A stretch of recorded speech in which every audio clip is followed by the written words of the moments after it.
দেশের পেঁয়াজের ঘাটতি পূরণের লক্ষ্যে ফরিদপুর এবছর লক্ষ্যমাত্রা ছাড়িয়ে পেঁয়াজ বীজের আবাদ করা হয়েছে। আর সেই পেঁয়াজ বীজ ক্ষেত থেকে ঘরে তোলায় ব্যস্ত কৃষকরা। এ নিয়ে বিস্তারিত জানাতে ফরিদপুর থেকে যুক্ত হচ্ছেন সহকর্মী খায়রুজ্জামান সোহাগ। সোহাগ, পেঁয়াজ বীজের সার্বিক পরিস্থিতি নিয়ে আমাদেরকে জানাবেন।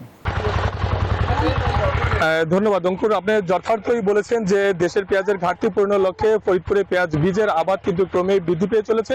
আমি এই মুহূর্তে দাঁড়িয়ে আছি ফরিদপুর সদর উপজেলার গোবিন্দপুর গ্রামে, যেখানটাতে আমরা দেখতে পাচ্ছি যে ক্ষেত থেকে পেঁয়াজের ফুল সংগ্রহ করে মাঠে শুকিয়ে এখন মলন দেওয়ার কাজে ব্যস্ত রয়েছেন কৃষকেরা।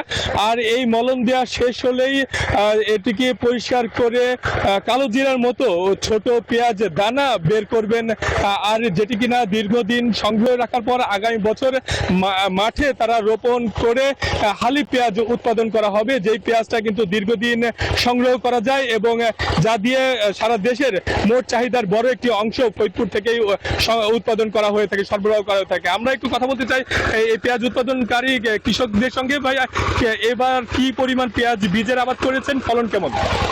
আসলে আমরা এই বছরে প্রায় 100 একরের মতো পেঁয়াজের বীজ আবাদ করেছি।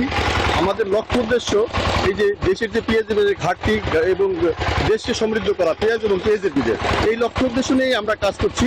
আসলে আমরা যদি সবাই এইভাবে কাজ করি তাহলে বাইরে থেকে পেঁয়াজ এবং পেঁয়াজের বীজ আমদানি করতে হবে না, বরং আমরাই বাইরে রপ্তানি করবো। ধন্যবাদ আপনাকে। আপনি শুনতে পাচ্ছিলেন, তারা কিন্তু এই দেশের স্বয়ংসম্পূর্ণ করার লক্ষ্যে মূলত এই পেঁয়াজ বীজের আবাদ করছেন। এবছর কৃষি সম্প্রসারণ অধিদপ্তরের তথ্য মতে 1832 হেক্টর জমিতে পেঁয়াজ বীজের আবাদের লক্ষ্যমাত্রা নির্ধারণ করা হয়েছিল। সেই লক্ষ্যমাত্রা ছাড়িয়ে 1854 হেক্টর জমিতে পেঁয়াজ বীজ আবাদ হয়েছে, যা থেকে প্রায় 1500 মেট্রিক টন পেঁয়াজ বীজ উৎপাদিত হবে, যার বাজার মূল্য প্রায় 550 কোটি টাকা। তো এই ছিল আমার কাছে পেঁয়াজ বীজের সর্বশেষ সংবাদ। ফিরবো স্টুডিওতে আপনার কাছে। অঙ্কুর। সোহাগ, আপনাকে ধন্যবাদ।